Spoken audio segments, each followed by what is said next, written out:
Hashtag আয়ে হতো বাতাকে যাও। কাদের? তৃণমূলের পাল্টা কর্মসূচি আজকে।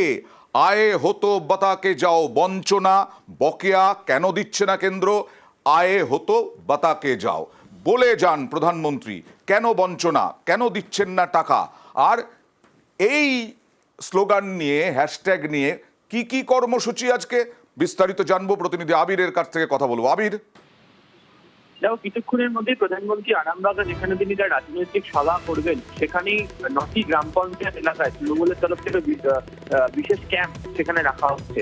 যে ক্যাম্পে যারা 100 দিনের কাজের যারা অর্থ যারা পেয়েছেন তারা যেমন হাজির থাকবেন এবং তাদের অর্থ দেওয়া হচ্ছে তাদেরকেও সেখানে হাজির রাখা হচ্ছে এবং সোশ্যাল মিডিয়াতে তার ভিডিও পোস্ট করে সেখানে তার ব্যাপক প্রচার চালানোর সিদ্ধান্ত নিয়েছে তৃণমূল এবং বিভিন্ন প্রধানমন্ত্রী নরেন্দ্র মোদী সফরকে সামনে রেখে তারা হ্যাশট্যাগ চালু করেছে, যেখানে তুমি যে কথাটা বলছিলে আয়ে হতো বাতাকে যাও সেটিকে লেখা হচ্ছে। এই মোদী সফরে টানা কেন্দ্রীয় বঞ্চনা নিয়ে সরব হবে তৃণমূল কংগ্রেস এবং তাদের বক্তব্য হচ্ছে 100 দিনের কাজের টাকা রাজ্য মেটাচ্ছে, কেন্দ্র কাজ করিয়েছে, যে অর্থ কেন্দ্রের দেওয়ার কথা কেন্দ্র সে অর্থ দেয়নি। একই সঙ্গে হচ্ছে আবাসের ক্ষেত্রে বহু ব্যক্তি তাদের ছাড় পাওয়ার কথা, সেই ছাড় দেওয়া হয়নি, এটার জন্য কেন্দ্র দায়ী। সেই অর্থ মেটানোর প্রতিশ্রুতি রাজ্য সরকার দিয়েছে।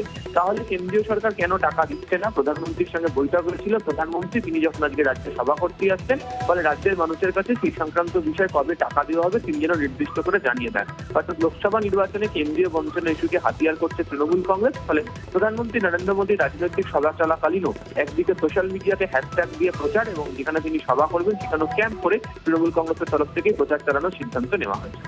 ধন্যবাদ। আর কেন এই ক্যাম্প, কেন এই হ্যাশট্যাগ? শান্তনু সেন কি বললেন দেখুন। আর পাল্টা বিজেপি কটাক্ষ করতে ছাড়েনি, দেখুন।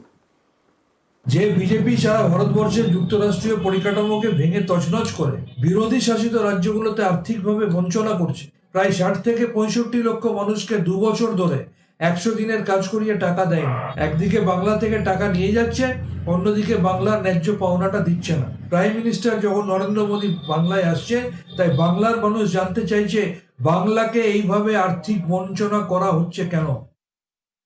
তারা মিথ্যা কথা বলছে। এতদিন ধরে টাকা দেয়া হয়েছে তার হিসেব দিতে পারেনি। সেই টাকাগুলো এখন ঘুরপথে মমতা ব্যানার্জি নিজের নাম দিয়ে 50 দিনের টাকা অ্যাডভান্স করছে। পুরোপুরিভাবে মানুষের সাথে বেইমানি করেছে। সন্দেশখালির ঘটনা সারা বিশ্বকে নাড়িয়ে দিয়েছে, সারা দেশকে নাড়িয়ে দিয়েছে।